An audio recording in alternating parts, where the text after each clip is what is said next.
ಕೊಟ್ಟ ಮಾತು ಉಳಿಸ್ಕೋಬೇಕು. ಅಧಿಕಾರ ಹಸ್ತಾಂತರ ವಿಚಾರ ಬಗ್ಗೆ ಅದನ್ನ ಡೆಲ್ಲಿಯಲ್ಲಿ ಸರಿಯಾದ ಉತ್ತರ ಸಿಗ್ಬೋದು.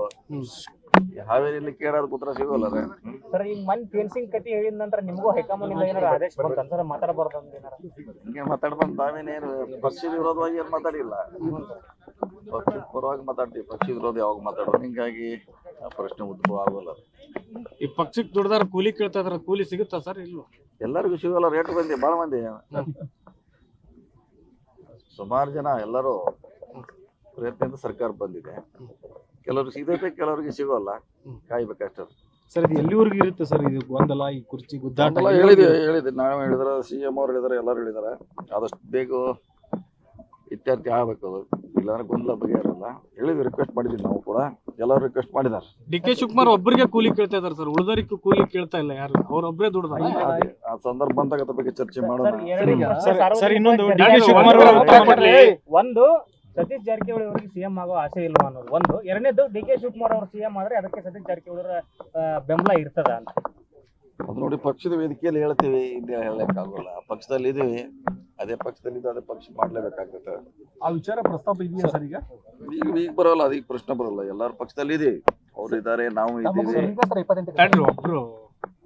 ಎಲ್ಲರೂ ಒಂದೇ ಪಕ್ಷದಲ್ಲಿ ಇದೀವಿ. ಹೀಗಾಗಿ ಆ ಪ್ರಶ್ನೆ ನೀವು ಅವ್ರಿಗೆ ಸಪೋರ್ಟ್ ಮಾಡ್ತಾರ ಇಲ್ಲ ನಮ್ಮ ಸರ್. DK ಶಿವಕುಮಾರ್ ಅವ್ರು ನಿಮಗೆ ಆಫರ್ ಮಾಡಿದಾರಂತೆ ಮೊನ್ನೆ ಭೇಟಿ ಆದಾಗ. ಏನು ಅಂದ್ರೆ, ನಾನು CM ಆಗ್ತೀನಿ, ನಿಮಗೆ KPCC ರಾಜ್ಯಾಧ್ಯಕ್ಷ ಪಟ್ಟ ಸಿಗುತ್ತೆ, ನನಗೆ ಸಪೋರ್ಟ್ ಮಾಡಿ, ಬೆಂಬಲ ಕೊಡಿ ಅನ್ನೋ. ಇದು ನಿಜಾನ ಸರ್? ಚರ್ಚೆ ಆಗಿಲ್ಲ, ಯಾವ್ದು ಚರ್ಚೆ ಆಗಿಲ್ಲ. 28 ಚುನಾವಣೆಯಲ್ಲಿ ಯಾವ ರೀತಿ ನಮ್ಮ ಪಕ್ಷ ಸಂಘಟನೆ ಮಾಡೋಕೆ ಅದು ಮಾತ್ರ ಚರ್ಚೆ. ಈಗೆಲ್ಲ ಬೆಂಗಳೂರಲ್ಲಿ ಹೇಳಿದೆ. ಮಠಾಧೀಶರು ಈ ಓಲೈಕೆ ಮಾಡ್ತಾ ಇರುವಂತದ್ದು ರಾಜಕಾರಣದ ವಿಷಯದಲ್ಲಿ ಬಹಳ ಮಠಾಧೀಶರು ಮೂಗನ ತೋರಿಸ್ತಾ ಇದ್ದಾರೆ. ಇದು ಎಷ್ಟರ ಮಟ್ಟಿಗೆ ಸರಿ ಅಲ್ಲ? ಅವರು ಮುಂಚೆನೂ ಹೇಳಿದಾರೆ, ಅವ್ರ ಸಮುದಾಯ ಪರವಾಗಿ ಎಲ್ಲರೂ ಹೇಳಿದಾರೆ. ಬ್ಯಾಕ್ವರ್ಡ್ ಹೇಳ್ತಾರೆ, SC ಹೇಳ್ತಾರೆ, ಎಲ್ಲರೂ ಹೇಳ್ತಾರೆ ಇದ್ರ ಬಗ್ಗೆ. ಅವ್ರವ್ರ ಸಮುದಾಯ ಪರವಾಗಿ ಹೇಳ್ತಾರೆ, ಇದೇನು ಹೊಸದಲ್ಲ, ಹೇಳಿರ್ಬಾರ್ದು. ಸರಿನಾ ಸರ್? ಸರಿನಾ? ಹಿಂದೆ ಹೇಳಿದಾರೆ, ಮತ್ತೆ ಇವತ್ತು ಹೇಳಿ ತಪ್ಪು ಹೆಂಗಣ್ಣ ಅವ್ರನ್ನ? ಹಿಂದೂ ಸುಮಾರು ವರ್ಷದಿಂದ ಹೇಳ್ತಾ ಬಂದಾರ ಆಯಾ ಸಮುದಾಯ ಪರವಾಗಿ. ಯಾರೋ ಸಮುದಾಯ ಹೇಳಿದ್ರೆ ಅದನ್ನ ತಪ್ಪಂತ ಹೇಳಿಕ್ ಆಗೋಲ್ಲ. ಮುಂದೆ ನಡೀತಕ್ಕಂಥ ಬೆಳಗಾವಿ ಅಧಿವೇಶನದಲ್ಲಿ DCM ಮತ್ತು CM ನಡುವೆ ವಿಶ್ವಾಸ ಇಲ್ಲ, ಹಾಗಾಗಿ ನಾವು ಅವಿಶ್ವಾಸ ನಿರ್ಣಯನ ಮಾಡ್ತೀವಿ ಅಂತ ಹೇಳಿ ಕೂಡ ಈಗ BJP ಅವರು ಮುಂದಾಗಿದೆ. ಏನ್ ಮಾಡ್ಬೋದು, ಹತ್ರ ಏನ್ ಮಾಡ್ತಾರೆ, ಇದೇನ ಹೊಸದಲ್ಲ. 2-3 ಸಲ ಮಾಡಿದಾರ ಅವ್ರು, ಅದ್ ಮಾಡ್ತಾರೆ. ಅದರಿಂದ ಏನ್ ಪ್ರಯೋಜನ ಆಗೋಲ್ಲ. ನಮ್ದು ಮೆಜಾರಿಟಿ ಇದೆ, ಹೀಗಾಗಿ ಅದೇನು ಪ್ರಯೋಜನ ಇಲ್ಲ. ಅಲ್ಲಿ ಅವರು ನಮ್ಮ ಭಾಗದ ಬಗ್ಗೆ ಹೆಚ್ಚು ಚರ್ಚೆಗೆ ಅವಕಾಶ ಕೊಡ್ಬೇಕಷ್ಟೇ. ಈಗ ವಿಜೇಂದ್ರ ಅವರು ಏನಾದ್ರು ಕಡೆಗಣಿಸಿದ್ರೆ ಮುಂದೆ ಕಾಂಗ್ರೆಸ್ ಪಕ್ಷಕ್ಕೆ ಭವಿಷ್ಯ ಇದೆ ಸರ್? ಎಲ್ಲ ಇಲ್ಲಿ ಹಾವೇರಿಯಲ್ಲಿ ಹೇಳಲಿಕ್ಕೆ ಆಗೋಲ್ಲ. ಅದು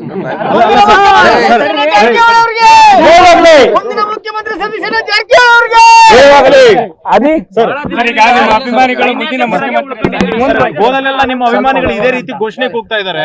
ಸೊ ನೀವು CM ಆಗ್ಲೇಬೇಕು ಅನ್ನುವಂಥದ್ದು, ನೀವ್ ಯಾವ ತರ ಗಟ್ಟಿ ನಿರ್ಧಾರ ತೆಗೆದುಕೊಳ್ತೀರಿ? ಅದು ಸರ್ಕಾರ ಪಕ್ಷ ಇದೆ, ನನ್ನ ಮೇಲೆ ಇಲ್ಲ. ಅದು ಚುನಾವಣೆ ಆಗ್ಬೇಕು, ಮುಂದೆ ಚುನಾವಣೆ ಆದ್ಮೇಲೆ ಅದ್ರ ಬಗ್ಗೆ ಚರ್ಚೆ ಮಾಡೋಣ.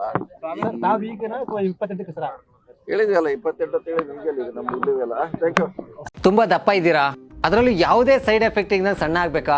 ಎಷ್ಟೋ ಜನ ಹೇಳ್ತಾ ಇದ್ರಿ, ಸರ್ ನಾನು ಜಿಮ್ಗೆ ಹೋಗ್ತಾ ಇದ್ದೀನಿ ಆದ್ರೂ ಸಣ್ಣ ಆಗ್ತಾ ಇಲ್ಲ ಸರ್, ವರ್ಕೌಟ್ ಮಾಡ್ತಾ ಇದ್ದೀನಿ ಆದ್ರೂ ಸಣ್ಣ ಆಗ್ತಾ ಇಲ್ಲ ಅಂತ ಹೇಳ್ತಾ ಇದ್ರಲ್ಲ. 100% ಯಾವ ಜಿಮ್ಗೂ ಹೋಗ್ದಂಗೆ ವರ್ಕೌಟು ಮಾಡ್ದಂಗೆ ನೀವು ಸಣ್ಣ ಆಗ್ಬೋದು. ಪ್ರತಿದಿನ ಬೆಳಿಗ್ಗೆ ಸಂಜೆ 2 ಟೈಮ್ ನಮ್ಮ ಜೀನಿ ಸ್ಲಿಮ್ನ ಯೂಸ್ ಮಾಡಿ ಯಾವುದೇ ಸೈಡ್ ಎಫೆಕ್ಟ್ ಇಲ್ದಂಗೆ ನೀವು ಸಣ್ಣ ಆಗ್ತೀರಾ. ಯಾಕೆಂದ್ರೆ ಜೀನಿ ಸ್ಲಿಮ್ಮು ಒಂದು ಉತ್ತಮ ಆಹಾರ. ನಿಮಗೆ ಮಾಧ್ಯಮದಲ್ಲಿ ಕೆಲಸ ಮಾಡುವ ಆಸಕ್ತಿ ಇದೆಯಾ? ಹಾಗಾದ್ರೆ ಕರ್ನಾಟಕ ಟಿವಿ ಡಿಜಿಟಲ್ ಮೀಡಿಯಾದಲ್ಲಿದೆ ನಿಮಗೆ ಒಳ್ಳೆಯ ಅವಕಾಶ. ಆಯ್ಕೆಯಾದವರಿಗೆ ಉಚಿತ ತರಬೇತಿ ಕೊಡ್ತೀವಿ. ತರಬೇತಿ ನಂತರ ಕೆಲಸ ಮಾಡುವ ಅವಕಾಶನೂ ಕೊಡ್ತೀವಿ. ಈ ಕೂಡಲೇ ನಿಮ್ಮ ಮಾಹಿತಿಯನ್ನ ಮೇಲ್ ಮಾಡಿ.